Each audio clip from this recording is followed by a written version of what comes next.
The morning air in Bozeman, Montana carried the scent of pine and promise as I walked across the pasture toward the main house.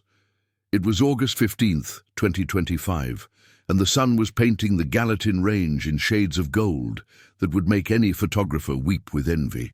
I'd been up since 4:30, as I had every morning for the past 23 years, checking on the cattle, inspecting the irrigation systems, and making mental notes about repairs needed before winter set in.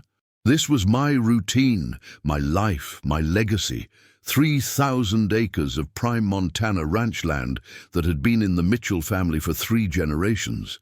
My grandfather, Thomas Mitchell, had homesteaded this land back in 1952 with nothing but a beat-up Ford truck, a pregnant wife, and dreams bigger than the big sky itself. He'd built the original cabin with his own hands, raised cattle through brutal winters that would have broken lesser men, and slowly, acre by acre, expanded what would become the Flying M Ranch. My father, Robert, had inherited Thomas's work ethic and his vision. By the time I was born in 1972, Dad had modernized the operation, brought in better breeding stock, and established relationships with buyers from Chicago to Seattle. I'd always known this land would be mine someday. It wasn't a burden, it was a calling. While my high school classmates dreamed of escaping to big cities, I was learning about soil composition, studying animal husbandry, and planning improvements that would carry the ranch into the next century. I met Sarah during my junior year at Montana State University, where I was studying agricultural business. She was an art major from Missoula, with wild curly hair and a laugh that could make even the grumpiest rancher smile. We'd spend hours talking about our futures, how she'd set up a studio in the ranch house, how we'd raise kids who understood both the value of hard work and the importance of creativity. Sarah moved to the ranch after we married in 1996. Those first years were magical. She painted landscapes that captured the soul of Montana in ways I'd never seen before. Her canvases filled our living room walls. Scenes of cattle grazing under vast skies, winter storms rolling across the prairie, wildflowers blooming in mountain meadows. She'd pack her easel in the truck and come with me to check fence lines, setting up her canvas while I worked, creating art from the everyday beauty I'd grown up taking for granted. We'd talk for hours during those long summer evenings on the porch, planning improvements to the ranch. Sarah had ideas I'd never considered. Agritourism, farm-to-table experiences, maybe even a small bed and breakfast for city folks who wanted to experience authentic ranch life. She understood the land in her own way, appreciated its moods and seasons with an artist's eye. When she suggested we plant that grove of cottonwoods along the creek, I thought it was purely aesthetic. Years later, when drought threatened our water supply, those trees' root systems helped stabilize the creek bank and prevent erosion. She'd been thinking like a rancher all along, just approaching it from a different angle. The changes started slowly, so gradually that I didn't notice them at first. Around 2018, Sarah began complaining about feeling isolated. The nearest neighbor was 12 miles away, and Bozeman was a 40-minute drive. She'd always loved the solitude before, said it fed her creativity, but suddenly she was talking about feeling disconnected from her authentic self. She started driving to town more often, taking yoga classes, attending meditation workshops, exploring what she called spiritual awakening. I supported her interests, even when they seemed foreign to me. When she wanted to convert the old tack room into a meditation space, I helped her install the hardwood floors and skylights. When she signed up for a month-long silent retreat in Colorado, I managed the household and her art studio while she was gone. When she came back talking about chakras and energy healing, I listened patiently, figuring it was just a phase. Everyone goes through periods of searching, especially when they hit their 40s, but the woman who returned from that retreat wasn't quite the same Sarah I'd married. She'd always been introspective, but now she seemed to be constantly analyzing our relationship, our lifestyle, our spiritual compatibility. She stopped painting the ranch landscapes she'd loved for so long, instead creating abstract works with titles like Breaking Free from Inherited Patterns and Releasing Ancestral Karma. I didn't understand the art, but I tried to be supportive. Art evolves, people grow. I figured this was just another chapter in our story. The real change came when she met Brandon Silverman at a weekend workshop called Awakening the Divine Masculine and Feminine. Brandon was a yoga instructor from Asheville, North Carolina, who traveled the country teaching what he called sacred intimacy workshops. He was 42, had never been married, lived in a converted van that he drove from festival to festival, teaching people about authentic connection and breaking free from societal conditioning. Sarah came home from that workshop glowing with excitement about the profound insights she'd gained and the incredible teacher who'd helped her understand her true nature. Within a month, Brandon had somehow materialized in Bozeman, renting a studio apartment above the health food store and offering private sessions to help people unlock their spiritual potential. Sarah began seeing him twice a week for what she called guided meditation and energy work. She'd come home from these sessions speaking in language I'd never heard her use before, talking about releasing limiting beliefs and aligning with her highest self and transcending traditional relationship paradigms. I tried to be understanding. Sarah had always been interested in personal growth, and if this helped her feel more fulfilled, I could support it. But something about Brandon rubbed me wrong. Maybe it was the way he looked at our ranch, like he was doing calculations, or how he'd make subtle comments about inherited privilege and unearned wealth. He had this habit of speaking to me like I was a student in need of enlightenment, explaining concepts like conscious living and breaking generational patterns, as if 23 years of marriage and 30 years of ranching had taught me nothing about life. The workshops became longer. Sarah would disappear for entire weekends, returning home talking about breakthrough experiences and deep healing work.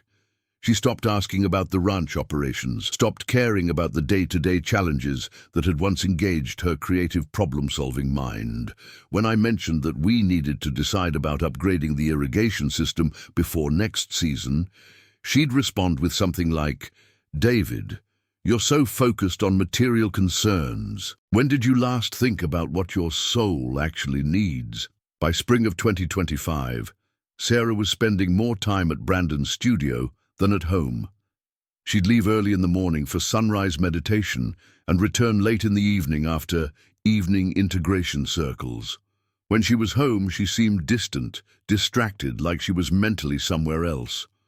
Our conversations became stilted, formal. She'd critique aspects of our life that had never bothered her before. The isolation, the traditional gender roles, what she called my attachment to material success. I found myself walking the ranch alone more often, checking fence lines and water sources while trying to understand what had happened to my marriage. The land that had always been my source of strength now felt like a weight. Every improvement I'd made, every innovation I'd implemented, every challenge I'd overcome seemed diminished by Sarah's new perspective. According to her spiritual framework, I was just a caretaker of inherited wealth, someone who'd never really earned anything through personal growth or spiritual evolution. The breaking point came on a Tuesday morning in July. I was in the barn, treating a calf with an infected hoof, when I heard Sarah's car pulling up to the house. But instead of the single car door I expected, I heard two doors slam. Through the barn window, I watched Sarah get out of her Subaru, followed by Brandon. They were both carrying overnight bags. I finished with the calf and walked toward the house, my boots crunching on the gravel driveway. Sarah was standing on the front porch, her hair now cut in what she called a liberation style. Short and asymmetrical, nothing like the long curls I'd fallen in love with. She wore flowing white linen clothes that Brandon had convinced her represented spiritual purity. He stood beside her in his usual uniform, hemp pants, organic cotton shirt, and those wooden beads around his neck that he claimed were blessed by Tibetan monks. "David, we need to talk," Sarah said, her voice carrying that maddeningly calm tone she'd adopted since beginning her spiritual journey. "Brandon and I have been doing intensive work together, and we've reached some important realizations about our path forward." I stopped at the bottom of the porch steps, looking up at them. The power dynamic was intentional. They had the high ground, literally and figuratively. "Your path forward," I repeated slowly. "And what path is that exactly?" Brandon stepped forward, assuming the role of spokesperson.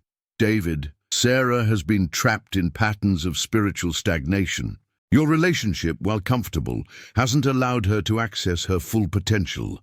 We've been exploring what authentic partnership looks like when two souls are truly aligned." The casual way he referred to my marriage, my life, our 23 years together, as merely comfortable hit me like a physical blow. I looked at Sarah, waiting for her to correct him, to defend what we'd built together. Instead, she nodded thoughtfully, as if he'd articulated something she'd been struggling to express. "Sarah," I kept my voice level, though inside I felt like the ground was shifting beneath my feet. "Is this what you want? To throw away everything we've built for some spiritual awakening with a man you've known for 8 months? She met my eyes for the first time in weeks. "David, I love you. I'll always love you. But I can't continue living an unconscious life. Brandon has helped me understand that I've been suppressing my true self to fit into a role that was never authentic to who I really am." "And who are you really, Sarah?" "Because for 23 years I thought I knew. I'm a woman who deserves to experience sacred partnership. I'm someone who refuses to settle for conventional love when divine love is possible. I'm a soul who's ready to break free from inherited patterns and create something new." Hatul. The words sounded rehearsed, like she'd been practicing this speech in Brandon's studio. I recognized none of my wife in the woman standing before me. This person spoke in Brandon's vocabulary, adopted his mannerisms, even stood like him. Feet planted wide, chin slightly raised, as if channeling some superior wisdom. "So what happens now?" I asked. "What exactly are you proposing?" Sarah glanced at Brandon, who nodded encouragingly. "We want to transition this relationship consciously. Brandon and I are going to spend the summer doing intensive spiritual work together, exploring our connection, understanding our karmic purposes, preparing for whatever form our partnership might take." "On my ranch," I said flatly. "Well, yes, for now. This is a sacred space, David. The land itself wants to support conscious transformation. Brandon and I can feel the energy here, the potential for healing and growth." I almost laughed at the absurdity of it. My grandfather's homestead, my father's life's work, the land I'd poured my heart into for 3 decades, had become a backdrop for my wife's spiritual romance. "And what role am I supposed to play in this conscious transformation?" Brandon spoke up again, his tone condescending in its patience. "David, this is an opportunity for your own growth. You could learn to release your attachment to traditional relationship models. You could explore what it means to love without possession, to support Sarah's highest good even when it challenges your ego." "My ego," I repeated slowly. "Your need to control, to own, to define love according to outdated social programming. Sacred partnership isn't about exclusivity or possession. It's about supporting each other's spiritual evolution, even when that evolution leads in unexpected directions." I looked at Sarah again, searching her face for any sign of the woman I'd married, the woman who used to laugh at pretentious spiritual rhetoric, who valued authenticity over ideology. "Is this really what you want, Sarah? To live here with both of us, playing out some polyamorous spiritual experiment on the land my grandfather homesteaded? It's not polyamory, David. It's conscious relationship design. And yes, this is what feels authentic to me right now. I need to explore this connection with Brandon while honoring the love I have for you.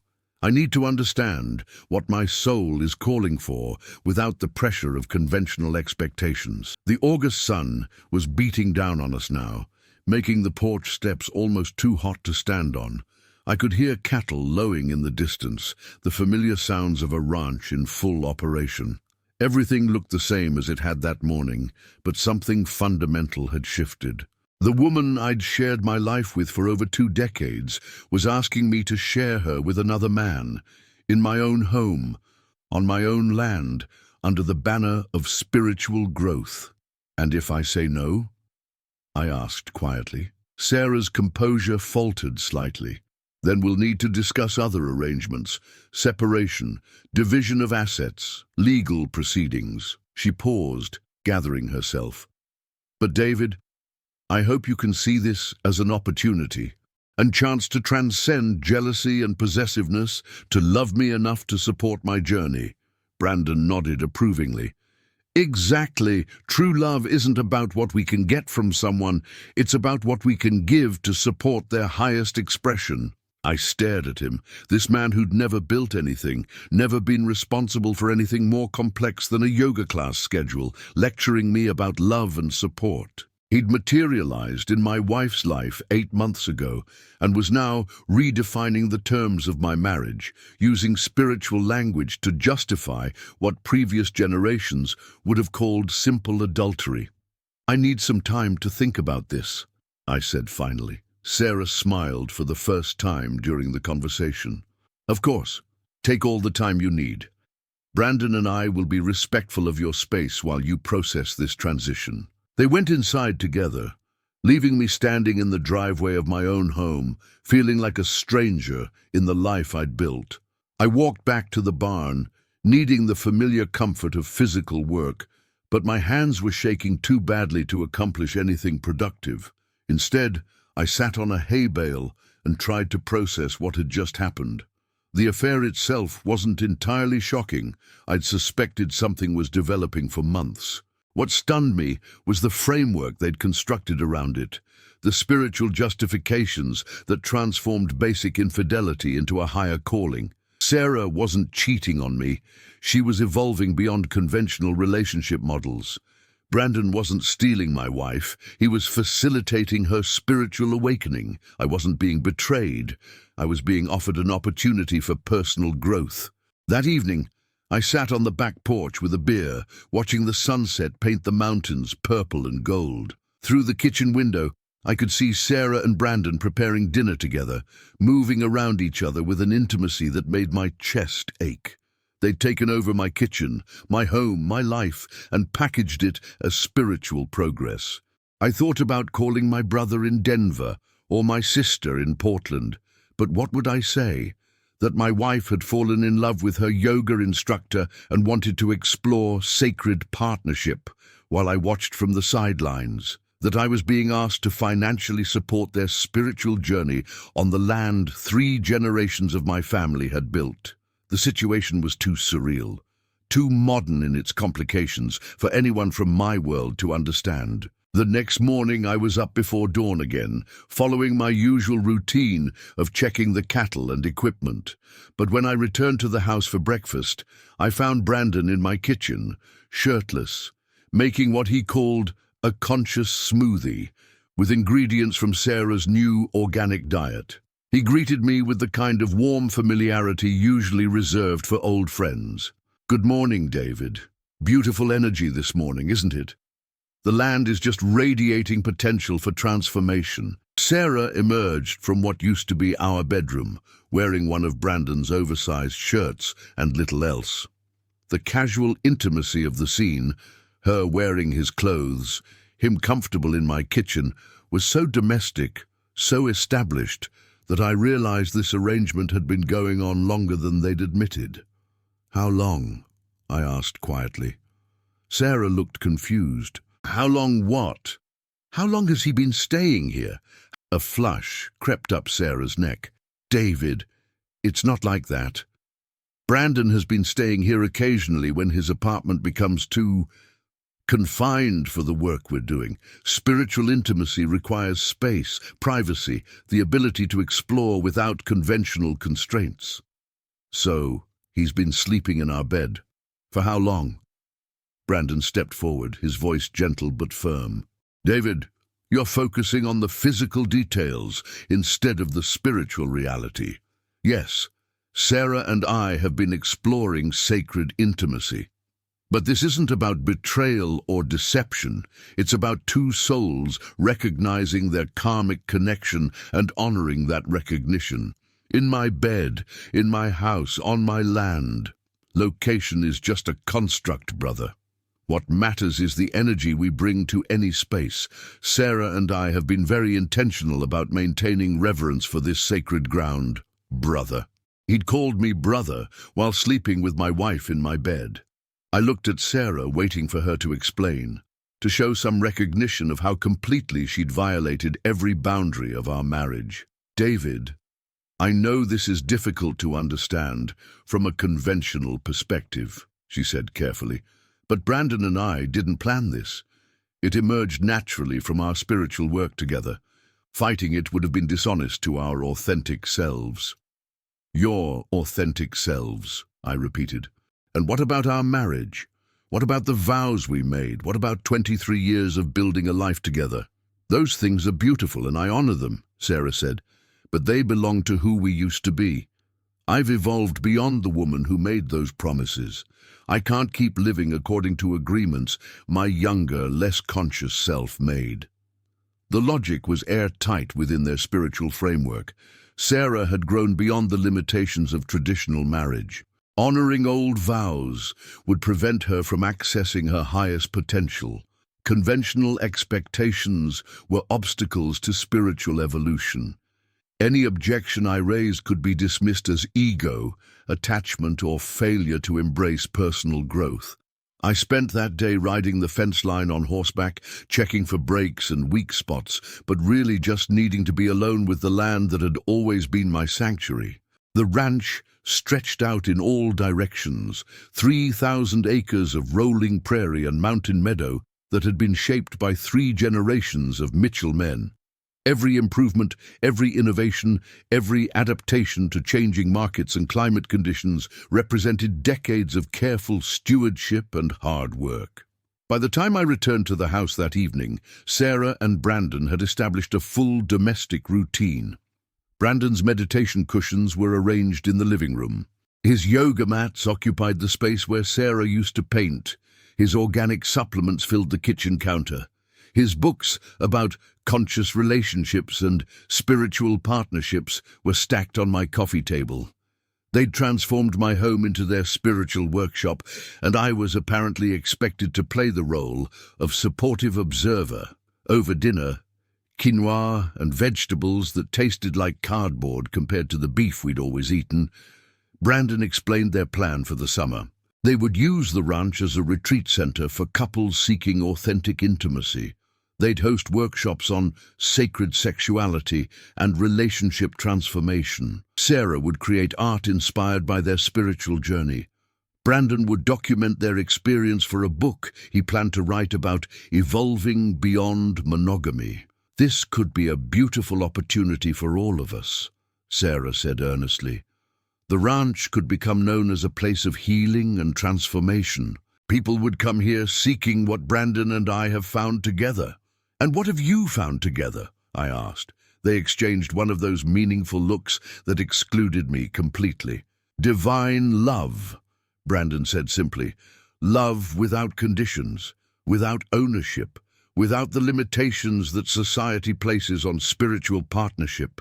We've discovered what it means to truly see and honor each other's highest selves. Sacred union, Sarah added. Not just physical or emotional connection, but soul-level recognition. The kind of love that transcends conventional relationships because it serves something larger than personal satisfaction. I listened to them describe their transcendent connection while sitting at the kitchen table my father had built, in the house my grandfather had designed, on the land 3 generations of my family had worked to preserve and improve. They spoke about love and honor and spiritual partnership while casually erasing 23 years of my marriage, reframing my life as a limitation Sarah had courageously overcome. That night, I lay in the guest bedroom, exiled from my own master bedroom while they engaged in what they called sacred intimacy, staring at the ceiling and trying to understand how I'd become the villain in my own story. According to their narrative, I was the unconscious partner holding Sarah back from her potential. I was the traditional husband clinging to outdated relationship models. I was the obstacle to spiritual growth, the representative of conventional thinking that prevented authentic expression. But lying there in the dark, listening to the sounds of their divine love through the walls, I felt something shifting inside me. Sarah had accused me of never conquering anything, of simply inheriting and maintaining what previous generations had built. She dismissed my contributions to the ranch, my innovations and improvements, as mere maintenance work. In her spiritual framework, I was a caretaker of inherited privilege, someone who'd never proven himself through personal transformation or conscious evolution. The accusation stung because it contained a grain of truth. I had inherited the ranch. I had been born into advantages that not everyone enjoyed. But I'd also spent 30 years improving and expanding what I'd inherited. I'd modernized the entire operation, survived droughts that bankrupted neighboring ranches, adapted to changing markets and climate conditions. I turned 3,000 acres into a sustainable, profitable operation that supported not just my family, but the families of the 12 people I employed. More importantly, I'd honored the legacy I'd inherited. I'd treated the land with respect, maintained the traditions that worked while innovating where innovation was needed. I'd been a steward, not just of financial resources, but of a way of life that connected people to the earth and to each other. Sarah's spiritual awakening had led her to dismiss all of that as unconscious living, but after 30 years of working this land, I knew consciousness took many forms. Over the next few weeks, I watched Sarah and Brandon establish their spiritual commune in my home. They hung crystals in the windows and burned sage in every room. They converted my father's office into a meditation space, covering his practical ranching books with tapestries and Buddha statues. They invited friends from Brandon's spiritual community to visit for weekend workshops, filling my guest rooms with people who spoke constantly about authentic living, while contributing nothing to the actual work that kept the ranch running. The workshops were particularly galling. City people, who'd never worked a day of physical labor in their lives, would arrive in expensive SUVs, pay Brandon $500 for a weekend of relationship transformation, and spend their time discussing how to break free from societal conditioning. They'd walk around my land taking selfies with the cattle, talking about reconnecting with nature, while remaining completely disconnected from the actual work of maintaining and nurturing the natural world.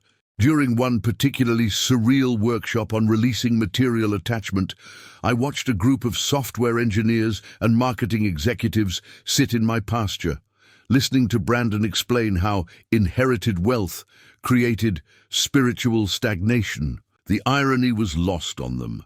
They'd paid significant money to spend a weekend on my inherited wealth, seeking wisdom from a man who owned nothing but a van and a collection of meditation cushions. While dismissing the value of actually working the land they claimed to revere, Sarah had stopped acknowledging my contributions to the ranch entirely. When workshop participants asked about the land, she'd speak about its natural energy and healing properties, without mentioning the decades of careful management that had preserved those qualities. When they admired the restored prairie grass, she'd talk about the earth's innate wisdom, without acknowledging the water management systems and soil conservation practices that made such restoration possible. When they commented on the healthy cattle, she discussed their natural state while ignoring the breeding programs, veterinary care, and nutritional planning that maintained their health. I'd been erased from my own story, written out of the narrative of the land I'd spent my life preserving. According to Sarah's version of our history, the ranch existed in its current state through natural processes and spiritual energy. My role had been reduced to that of a temporary caretaker who'd simply prevented the land from reaching its true potential. The breaking point came during a workshop in early August. Brandon had invited a group of conscious entrepreneurs to explore business models aligned with spiritual values. 20 participants had paid $800 each for a weekend of discussing how to monetize authentic living. You see, they spent Saturday morning in my barn, sitting on hay bales while Brandon lectured about creating abundance through spiritual alignment. The old paradigm of business was based on scarcity and competition, Brandon explained, gesturing toward the ranch equipment that surrounded them. Tools like these represent attachment to material outcomes, fear-based thinking that assumes we must struggle to survive. The new paradigm recognizes that abundance flows naturally when we align with universal energy. One of the participants, a woman who'd made millions developing wellness apps, raised her hand. But what about practical considerations? Infrastructure, maintenance, operational costs. Even spiritual businesses require financial management. Sarah, who was co-facilitating the workshop, smiled with what she called enlightened compassion. Those concerns come from conditioned thinking. When we truly trust the universe to support our highest good, practical problems solve themselves. Look at this land. It provides everything needed for abundance: water, grass, space, beauty. The earth offers these gifts freely without requiring complex management systems. I was standing in the barn doorway, listening to my wife dismiss 30 years of my work as unnecessary complexity. The water she mentioned flowed reliably because I'd installed and maintained irrigation systems. The grass grew healthy because I'd implemented rotational grazing practices and soil management protocols. The space remained beautiful because I'd invested in conservation programs and sustainable practices. Nothing about the ranch's current condition was accidental or natural. It was the result of careful, conscious stewardship. But in Sarah's spiritual framework, acknowledging the human work that maintained the land would diminish its mystical properties. The ranch needed to be a natural sanctuary, not a working operation, for their story about spiritual abundance to make sense. My contributions had to be minimized or eliminated entirely for their narrative about trusting the universe to function. That evening, after the workshop participants had left, I confronted Sarah and Brandon on the back porch. They were sharing a bottle of organic wine, planning their next workshop series, discussing how to expand their spiritual business model. "We need to talk," I said, sitting down across from them at the table where Sarah and I had planned our life together for over 2 decades. They looked up with the patient expressions spiritual teachers use when dealing with unconscious students. "Of course, David," Sarah said gently. "What's on your mind?" "This ends now," I said quietly. "The workshops, the spiritual commune, the rewriting of history, all of it ends." Brandon leaned forward, his voice calm but condescending. "David, I understand this is challenging for you. Change always triggers the ego's defense mechanisms, but you're fighting against your own evolution here."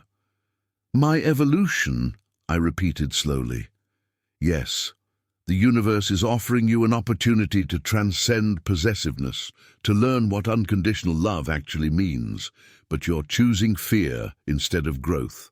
I looked at Sarah, waiting for her to say something, to show some recognition of how completely this situation had spiraled beyond reasonable boundaries. Instead, she nodded thoughtfully at Brandon's words. "David, I know this is difficult," she said, "but you're trying to control something that needs to flow naturally. Our spiritual work here isn't just about Brandon and me. It's about creating space for others to experience transformation too. This land wants to serve a higher purpose. This land," I said slowly, "has been serving a purpose for 73 years. It supported 3 generations of my family, It's provided food for thousands of people. It's maintained ecosystem health while producing economic value. It's been a model of sustainable agriculture and responsible stewardship. All of that was beautiful preparation, Brandon said earnestly. Your family's work created the foundation for what Sarah and I are building now. But maintaining the status quo isn't enough anymore. The land is calling for conscious evolution, for a higher expression of its potential. And what makes you qualified to determine the land's calling? I asked. Spiritual sensitivity, he replied without hesitation. The ability to listen to energy instead of just analyzing data. Sarah and I can feel what this place wants to become. I stood up slowly, feeling something crystallize inside me that had been building for weeks. What you feel is self-serving fantasy. What you're calling spiritual evolution is just elaborate justification for taking what isn't yours. Sarah's composure cracked slightly. David, that's not fair. We're not taking anything. We're offering to share our vision with you, to include you in something larger than conventional ranch management. Share your vision, I repeated, on my land, using my resources, while dismissing everything I've built as unconscious living. Because it is unconscious, Brandon said, his spiritual patience finally showing strain. You're trapped in patterns your grandfather established, following routines your father taught you, never questioning whether there might be better ways to relate to this land.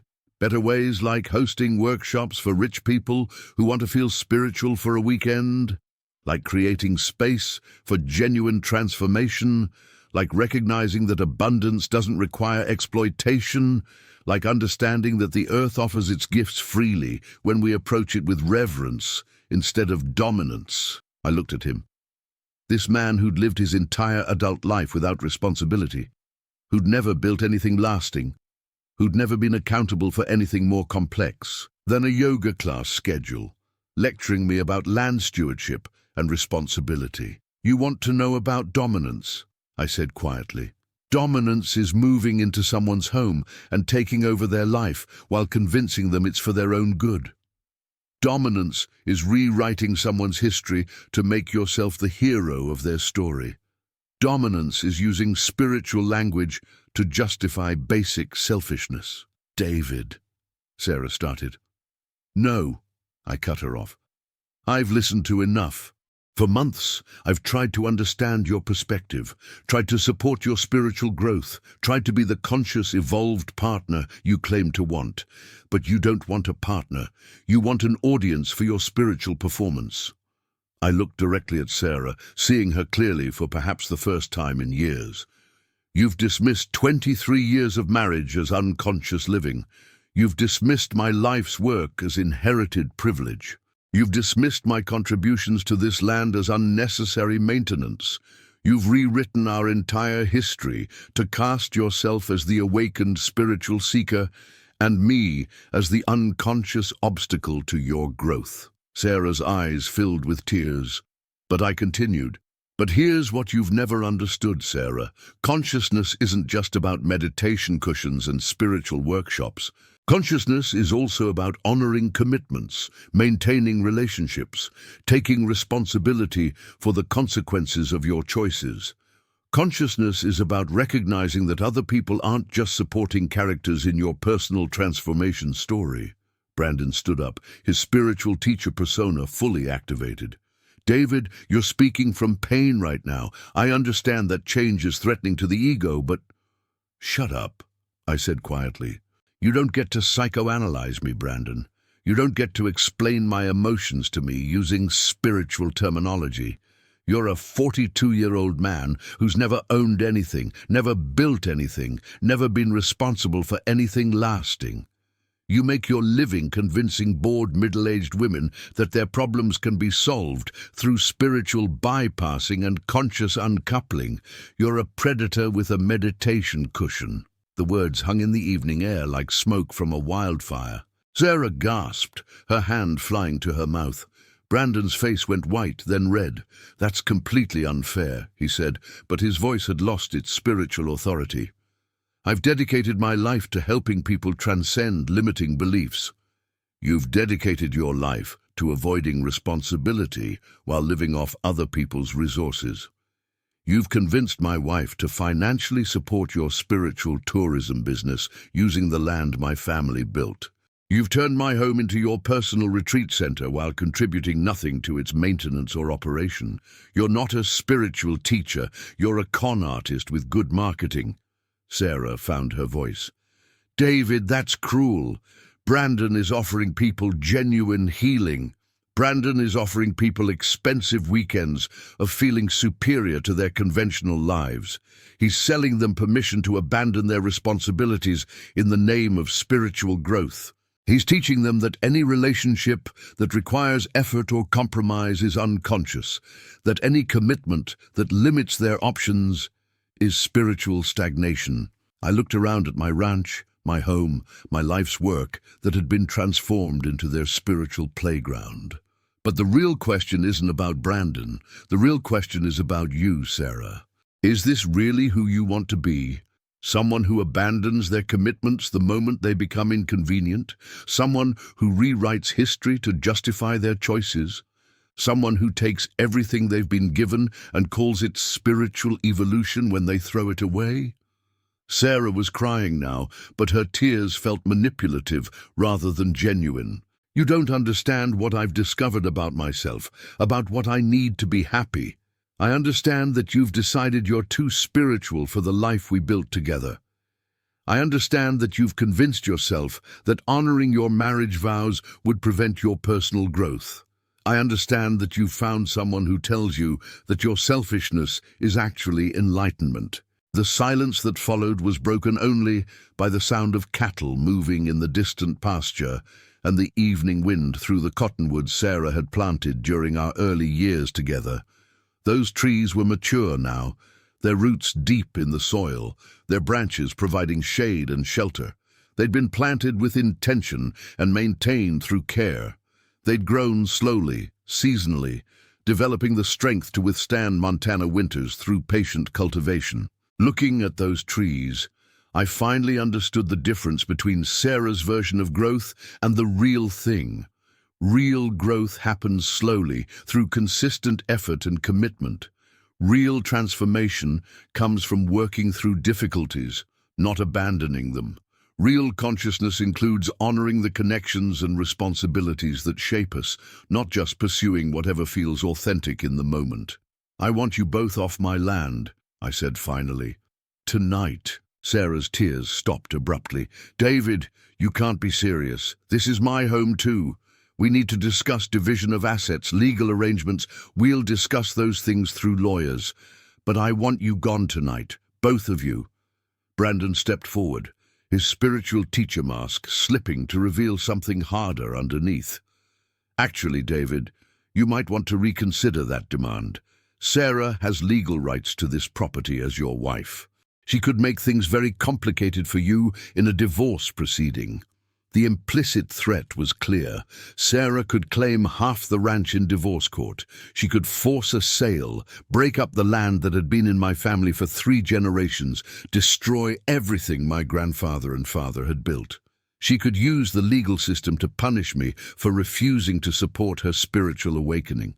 Is that what you're planning, Sarah? I asked quietly. Are you going to try to take half the ranch in divorce? She looked uncomfortable but defiant. I just want what's fair. I've contributed 23 years of my life to building this place with you.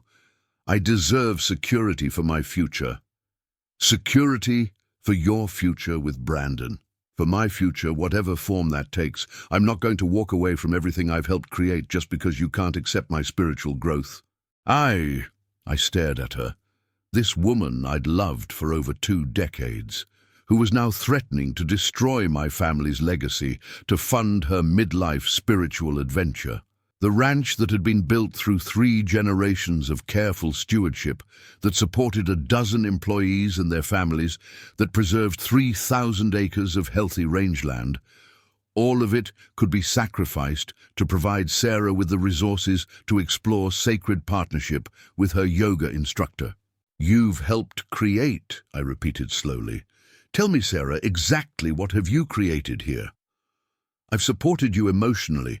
I've managed the household.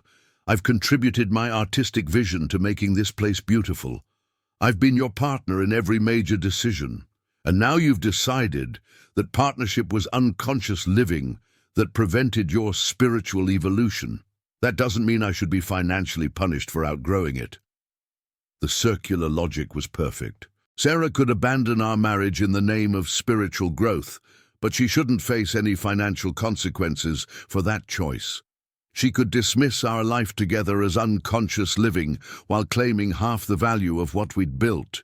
She could rewrite our history to cast me as the obstacle to her enlightenment while demanding that I fund her future with Brandon.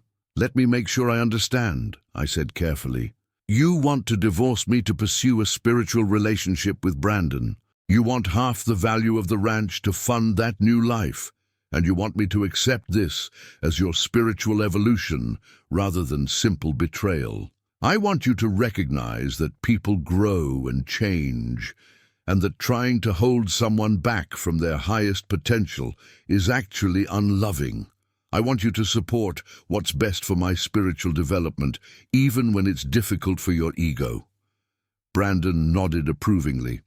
Exactly. True love means wanting the best for someone, even when that doesn't serve your personal desires. I looked at them. My wife and her spiritual teacher, united in their conviction that I should financially support their sacred partnership, that refusing to enable their relationship constituted spiritual unconsciousness, that any objection to their demands represented ego and attachment. You're right, I said finally. True love does mean wanting the best for someone, which is why I'm not going to enable this delusion anymore. Sarah looked confused. What do you mean? I mean, I'm not going to help you destroy your life by pretending this spiritual awakening is anything more than a midlife crisis with expensive consequences. I'm not going to fund your fantasy that abandoning responsibility equals enlightenment. I'm not going to support your belief that you can take everything you've been given and call it spiritual evolution when you throw it away. David, you're not listening. No, Sarah, you're not listening. You're so convinced that anyone who disagrees with your choices is unconscious that you can't hear what I'm actually saying. You've surrounded yourself with people who tell you that your selfishness is spiritual growth, that your irresponsibility is authentic living, that your betrayal is conscious evolution. I stood up, feeling clearer than I had in months. But I won't be one of those people. I won't pretend that what you're doing is brave or evolved or spiritually advanced. I won't help you rewrite our history to make yourself the hero of this story. So what are you saying? Brandon asked. I'm saying that if Sarah wants a divorce to pursue this relationship, she can have it. But she's not getting half the ranch to fund her spiritual adventure. She's not going to destroy 3 generations of my family's work to pay for her midlife awakening. Sarah's face went pale. You can't prevent me from claiming what's legally mine. Actually, I can. The ranch is held in a family trust that my father established. Sarah, as my wife, has certain rights to income and use of the property, but she can't force a sale or claim ownership of land that's been designated for preservation. This wasn't entirely true. The trust structure was more complex than that, and a determined lawyer could probably find ways to challenge it. But Sarah didn't know the details of the legal arrangements, and the confidence in my voice suggested I had options she hadn't considered. You're bluffing, Brandon said. Am I? You're welcome to find out. But I'd suggest you consider the costs of a prolonged legal battle. Lawyers are expensive, and Sarah's spiritual awakening isn't likely to generate much income while she's fighting for assets in court. Sarah was staring at me like she'd never seen me before. David, this isn't like you. You're being cruel, vindictive. I'm being realistic. For months I've watched you and Brandon plan your future using my resources, dismiss my contributions while claiming the benefits of my work, and justify it all as spiritual evolution. I've been the unconscious partner, the obstacle to growth, the representative of conventional thinking that needed to be transcended. I looked directly at her. But here's what you never understood, Sarah. I'm not unconscious. I'm just not impressed by your spiritual performance. I can see the difference between actual growth and elaborate justification for selfishness. And I'm not going to fund your education in that difference. The evening was growing dark now, and the lights from the house cast long shadows across the porch. Inside, I could see Brandon's meditation cushions and spiritual books, the evidence of how completely they'd taken over my home and my life. But something had shifted in the last hour. For the first time in months, I felt like myself again, not the supporting character in Sarah's spiritual awakening story, but the protagonist of my own life. So here's what's going to happen, I continued. You have until morning to pack your things and leave. Sarah, I'll provide you with reasonable financial support during the divorce proceedings, but nothing that funds this spiritual commune experiment. Brandon, your spiritual tourism business is no longer welcome on my land. And if we refuse, Brandon asked, then you'll discover that ranch life includes some very practical realities that your spiritual workshops don't cover. Like the fact that I know every sheriff's deputy in 3 counties, and they all understand the difference between spiritual awakening and trespassing. Sarah stood up abruptly, her chair scraping against the wooden porch. I can't believe you're being this heartless. After everything we've shared, after 23 years together, you're willing to throw it all away because you can't accept my spiritual growth. I'm not throwing anything away, Sarah. You already did that when you decided our marriage was an obstacle to your enlightenment. I'm just refusing to pretend that your betrayal is spiritual evolution. She stared at me for a long moment, and I could see her cycling through arguments, justifications, attempts to reframe the situation in terms that made me the unconscious villain and her the awakened victim. But something in my expression must have told her that those strategies were no longer going to work. Fine, she said finally, but this isn't over. I won't let you punish me financially for outgrowing a relationship that wasn't serving my highest good.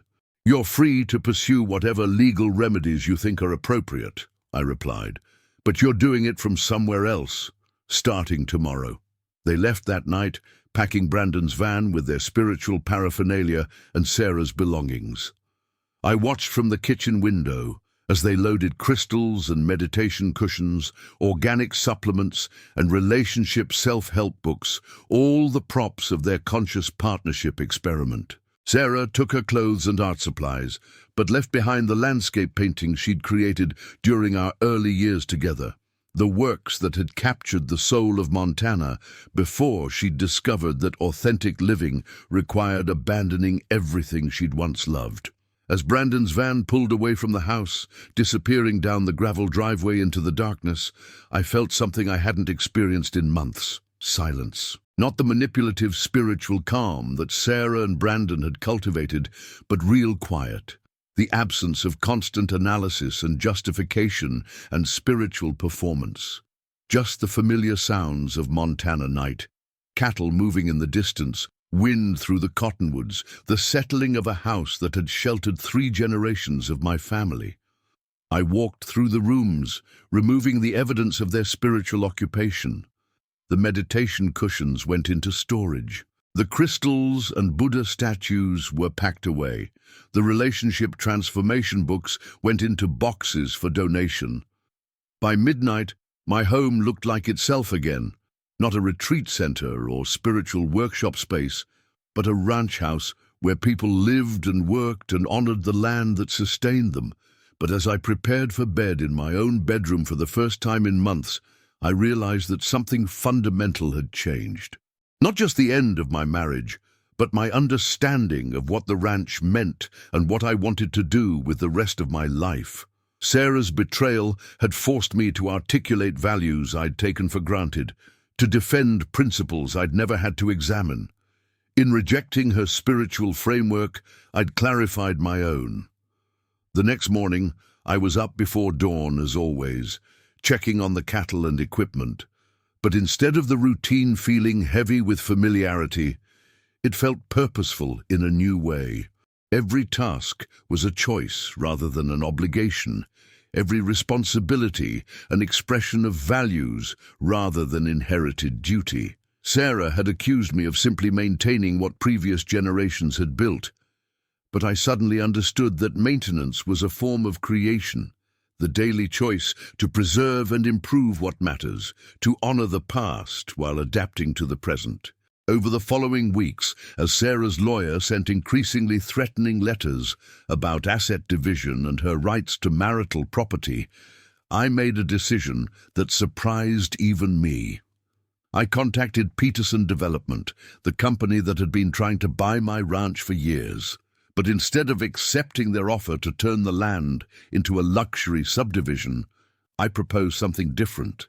Peterson wanted the ranch for development because of its location, close enough to Bozeman to attract wealthy buyers, but far enough out to maintain the illusion of rural living. They planned to divide the 3,000 acres into 500 lots, each with a custom home and views of the mountains. The project would generate hundreds of millions in revenue and transform the entire character of the valley.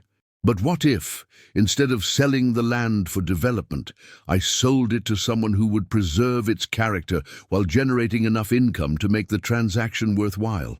What if the ranch could serve a purpose larger than my family's legacy without being destroyed in the process? I spent 3 days researching options before I found the perfect solution. The Montana Land Trust had been trying for decades to preserve large ranches from development pressure, but they rarely had the funding to compete with developers. However, they had connections with conservation-minded billionaires who were looking for ways to protect western landscapes while maintaining their economic viability. Within a week, I was in a conference room in Bozeman, meeting with representatives from the trust and a foundation that specialized in conservation purchases. The deal they proposed was elegant in its simplicity. They would pay market value for the ranch, $42 million, while preserving it as working agricultural land in perpetuity. The land would continue operating as a cattle ranch under professional management, maintaining both its ecological health and its economic productivity. Local families would continue to find employment there. The landscape would remain intact. Most importantly, the sale would generate enough money to ensure that Sarah received a substantial settlement without forcing the breakup of the land itself. She could fund her spiritual adventures with Brandon using her share of the proceeds, but she couldn't destroy the ranch to do it. The morning I signed the papers, I stood on the back porch one last time as the owner of the Flying M Ranch. The August sun was painting the Gallatin Range in shades of gold that would make any photographer weep with envy. Cattle grazed in the distance, and I could hear the familiar sound of wind through the cottonwoods along the creek. Everything looked exactly the same as it had for 3 generations, but the ownership structure that would preserve that continuity was entirely new. My phone buzzed with a text from Sarah's lawyer. Client demands meeting to discuss settlement terms. Prepared to litigate for full marital property rights if necessary. I smiled and deleted the message. Let Sarah fight for half of something that no longer existed. Let her discover that spiritual evolution sometimes required dealing with practical consequences. Let her learn that conscious relationships included honoring the people who made those relationships possible. By evening, I was on a plane to Costa Rica, where I'd heard a man could buy a small coffee plantation and live like a king. As the plane lifted off from Billings, I looked down at the land that had defined 3 generations of Mitchell men and felt something I hadn't experienced in years. The thrill of starting completely over. Sarah had been wrong about one thing. I'd conquered plenty in my life. I'd just been too modest to keep score until she forced me to add it all up. The ranch, the marriage, the need for her approval. I'd conquered all of it in the span of 30 days. Sometimes the greatest victory is knowing when to walk away from a battle that was never worth fighting. 6 months later, I received a letter from Sarah's attorney. She and Brandon had tried to contest the sale, claiming I'd acted out of spite and emotional distress. The judge had laughed them out of court, pointing out that conservation sales were matters of public benefit and that Sarah's settlement, $8 million, was more than generous for a woman seeking divorce to pursue another relationship. The letter also mentioned that Brandon had left Sarah for a younger student from his yoga studio, and that she was now living in her sister's basement in Bozeman, working at a health food store for $12 an hour while trying to rebuild her art career. Her spiritual awakening, it seemed, had included some harsh lessons about the practical realities of conscious relationships. I read the letter while sitting on the porch of my new coffee farm, watching the sunrise paint the Costa Rican mountains gold. My manager, Carlos, brought me my morning coffee, grown on my own land, processed in my own facility, sold under my own brand. I'd conquered something after all. I'd conquered the life I actually wanted instead of the one I'd been told I should want. The letter went into the fire that evening, along with the last remnants of the man I used to be. Sometimes you have to burn everything down to realize what's worth rebuilding. And sometimes the best revenge isn't getting even, it's getting free. As I watched the flames consume Sarah's final attempt to rewrite our story, I thought about the ranch continuing its work under new ownership, the land preserved and productive, the cattle healthy and well-tended. 3 generations of Mitchell men had built something lasting, and now it would last beyond us, serving purposes larger than any individual family's legacy. Sarah had wanted to transform the ranch into a spiritual retreat center, a place where people could explore conscious relationships and spiritual evolution. Instead, it had become something more valuable, a working landscape preserved for future generations, a place where the practical and the sacred existed in harmony without requiring elaborate justification or spiritual performance. In the end, that seemed like the most authentic transformation of all.